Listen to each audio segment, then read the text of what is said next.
तिथीनुसार आज 351वा शिवराज्याभिषेक सोहळा किल्ले रायगडावर पार पडतोय।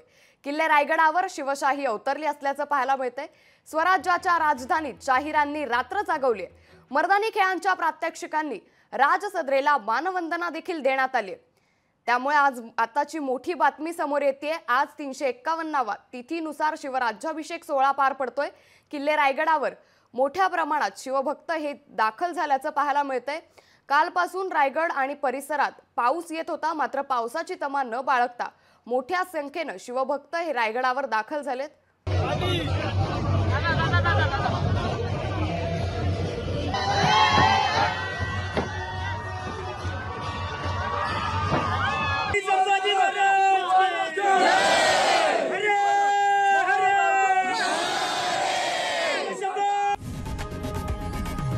लोकशाही मराठी ऐका, पहा, जागरूक रहा।